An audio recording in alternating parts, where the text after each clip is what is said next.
ہوتا ہے وہ پھر لڑکے والے کہتے ہیں ہم نہیں دیں گے.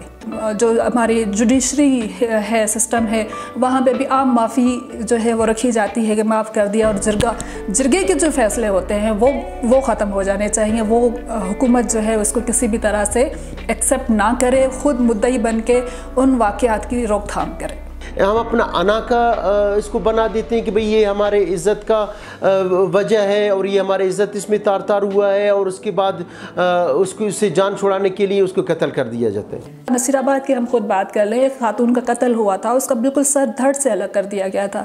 اس کی فیملی نے کافی کیا کیونکہ اس کی شوہر نے مارا تھا اور اس کی پیرنٹس نے جو ہے اس پہ کیس کیا تھا کہ جی یہ بے گناہ قتل کیا ہے. تو وہ اس کا بھی مطلب اتنا پریشر ڈال کے وہ کیس کورٹ سے نکال کے جرگے میں لے کے گئے. پولیس والوں سے جب بات ہوئی تو وہ بھی کہتے ہیں جی ان کا فیصلہ تو یہی جرگوں میں ہی ہوتا ہے, ان کا عدالتوں میں تو نہیں ہوتا, یہ تو غیرت کا مسئلہ ہے. تو پورے پاکستان میں 470 کے قریب کیسز ہمارے پاس سامنے آئے ہیں جس میں خواتین اور مردوں دونوں کو قتل کیا گیا, اور زیادہ تر خواتین ہی اس رسم کی بینٹ چڑھی. پہلے سال 2008 میں 123 ایسے واقعات ہمارے سامنے آئے ہمارے پاس جس میں خواتین قتل ہوئی اور اس میں مرد بھی ساتھ قتل ہوئے. تو 123 واقعات ایک بہت بڑا فگر تھا. 2008 میں ہمارے پاس فگر 470 کے قریب واقعات تھے, اور 2009 میں جو ہے وہ کوئی 604 واقعات پورے پاکستان میں غیرت کے نام پہ قتل کے سامنے آئے. واقعات کی نوعیت اور اگر ہم دیکھیں اوورآل پورے پاکستان کے فگر کو تو یہ تقریباً کوئی 13% انکریز ہوا. تو میرے خیال سے کوئی فرق نہیں پڑا. ہمارے ان واقعات میں دن بدن اضافہ ہوتا جا رہا ہے. 2020 میں 6 مہینوں میں جون تک کے ڈیٹا میں ہمارے پاس 24 کیسز سامنے آئے جس میں 9 کے قریب مرد قتل ہوئے اور بقایا جو ہمارے خواتین اس میں قتل ہوئی.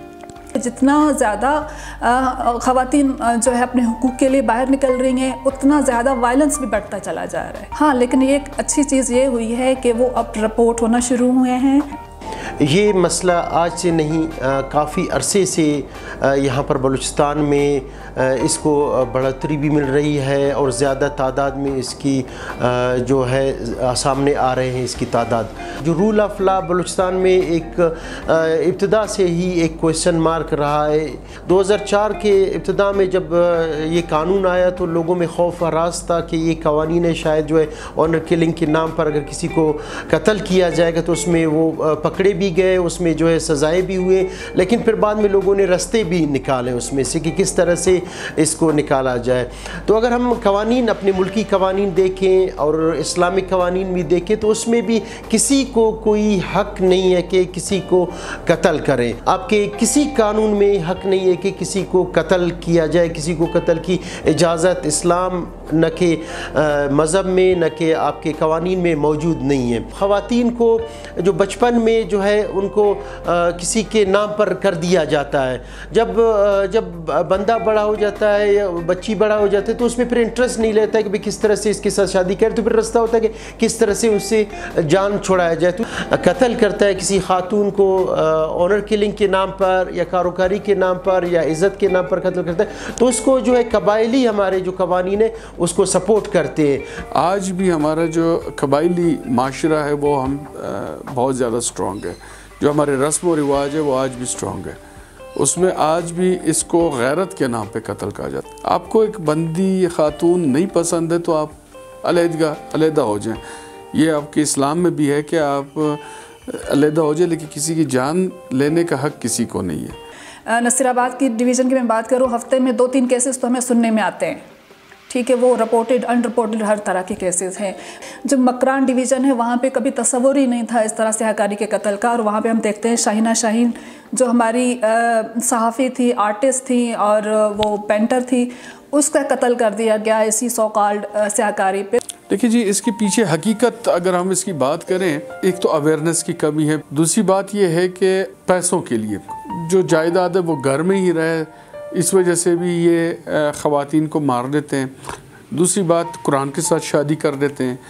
اچھا، تیسری چیز اس میں یہ ہے کہ اگر کوئی بندہ قرض دار ہے کسی کا اور وہ بار بار قرض مانگ رہا ہے تو وہ اتنا بحث لوگ ہیں ہمارے یہاں معاشرے کے کہ وہ اپنے گھر کی خاتون کو مار دیتے ہیں اور جس کا وہ قرض دار ہے اس کے نام کے ساتھ اس کو لگا دیتے ہیں کہ جی یہ انوالو تھا اس کے ساتھ، جس میں نے اپنی ہی گھر میں جو بہن ہے یا بیوی ہے یا بیٹی ہے اس کو قتل کر دیا، اور وہ اس میں جو اگلا بندہ ہے وہ اس کے پیچھے اس کے الزام لگا دیتے ہیں. ایک طرح سے اس کا قرض بھی معاف ہو جاتا ہے اور ساتھ ہی ساتھ اس کو مزید پیسے بھی مل جاتے ہیں.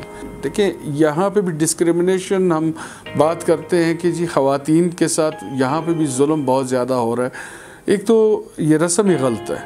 اگر ہم بات کریں اپنے معاشرے کی، ہم اپنے پاکستان کی، تو اگر ہم پورے پاکستان کی بات کریں، جیسے پہلے ہم پورے پاکستان کا ڈیٹا کلیکٹ کرتے تھے تو 602 واقعات یا 603 واقعات جو ہمارے پاس سامنے آئے، اس میں ہمارے اسلام آباد میں جو یہاں پہ فیڈرل کیپٹل ہے، جہاں پہ پڑھے لکھے لوگ موجود ہیں، وہاں پہ بھی آنر کلنگ کی گئی ہے، جس میں سے ہمیں 2008 میں بھی 2 واقعات اسلام آباد کی رپورٹ ہوئے اور 2009 میں بھی رپورٹ ہوئے. سندھ میں زیادہ واقعات اس کے رپورٹ ہوتے ہیں. جائیداد میں جو حق ہے خواتین کا، جو اسلام نے بھی دیا ہوا ہے اور ہمارے قانون نے بھی دیا ہے، اس حق کو جو ہے وہ لوگ تسلیم نہیں کرتے، اور اس کے برعکس وہ اس طرح کی رسومات کی بینٹ خواتین کو چڑھایا جاتا ہے. سلیبس سب سے بڑا کویشچن مارک ہمارا ہے کہ اگر سلیبس میں ڈالا جائے اور اس میں قوانین کو ڈالا جائے کہ کس طرح سے اس ناسور سے اور اس طرح سے یہ ایشو سے بچا جائے. جن دیہاتوں میں، خاص کر یہ دیہی علاقوں میں یہ کیسز سامنے آئے،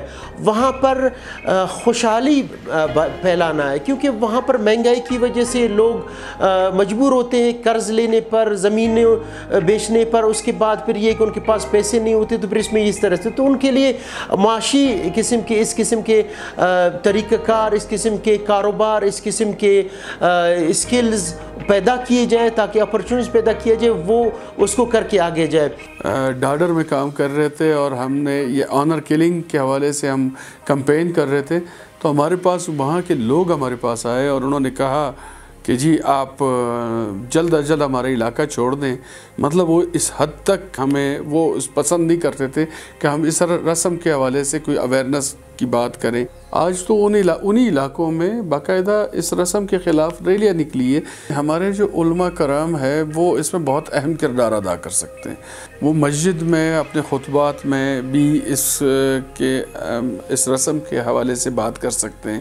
ساتھ ہی ساتھ وہ ہر طرح کی جو اویئرنیس ہے، اگر آپ مسجد سے سٹارٹ کریں، مولوی سے، تو میرے خیال سے ایک معاشرے میں تھوڑی سی تبدیلی وہ لا سکتے ہیں اگر وہ لانا چاہیں. اگر ہم اپنے نوجوانوں کو ایک اہم کردار ان کو سونپیں اور ساتھ ہی ساتھ میڈیا کو، کہ وہ اپنے میڈیا پہ اس رسومات کے خلاف کچھ ایسے ٹیلی فلم، کچھ اس طرح سے پروگرامز نشر کریں، لوگوں تک اس کی اویئرنیس پہنچے، تو میں کہتا ہوں کہ جی اس سے بڑھ کے کچھ نہیں ہو سکتے. نوجوانوں کو خاص اس پہ رکھنا بہت ضروری ہے.